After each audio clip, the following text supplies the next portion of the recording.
Types of equity mutual funds, Part 3. And we're back. We've already learnt about classifying equity funds based on the type of investing, value and growth, and also on the types of stocks they invest in. And here's the last few types. For investors who like to judge their investments based on the size, reputation, and the sheer magnitude of the company, mutual funds can also be classified based on the size of the underlying companies in the portfolio. Some of these classifications are large cap funds, mid cap funds, small cap funds, and multi-cap or flexi-cap funds, where cap is short for capitalization or market capitalization. Pretend you are the manager of a publishing house and it's up to you to decide which writers the house is going to publish this season. You have a large selection of writers to go with, but only a few make it to the list. Now, the obvious choice for a sure return would be to go for a successful writer who has had a series of books already published. You'll sell 1 million copies just by his name. And even though you'll have to pay this famous writer a lot of money, making your returns marginal in comparison to your investment, the investments are likely to give you stable returns. Similarly, companies with large market capitalization, generally leaders in their respective market segments with higher business stability and liquidity, are large cap companies. Equity funds that invest in these large cap stocks are known as large cap funds.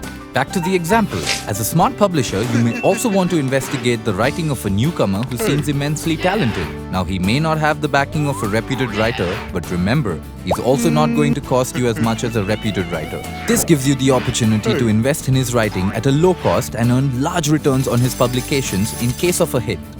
That's right. Companies with lower market capitalization, generally new to the business environment and still establishing themselves, are mid or small cap companies. They are relatively more risky and low on liquidity, but may have the potential to grow big. Smart investment managers are always on the lookout for small companies like this, which have the potential to be tomorrow's market leaders. And by picking up the stocks of these companies, they can help realize the true value of your investments when the companies do grow. Equity funds that invest in small or mid-cap stocks are known as small or mid-cap funds.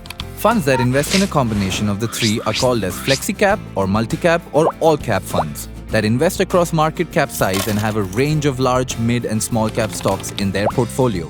And other than pure equity funds, there are also equity-oriented funds that predominantly invest in equities, yet have a portion invested in fixed income.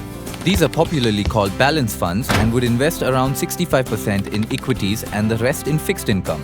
So judging your investment by the size, reputation and magnitude of a company is definitely a great assessment. But do consider the odd rookie that could possibly become your money tree one day, or even a combination of it all to best suit your needs. We hope you've enjoyed watching this video. Watch more and we'll help you learn about different investing concepts. You can also write to us with your feedback at editor@templeton.com. Mutual fund investments are subject to market risks. Read all scheme-related documents carefully.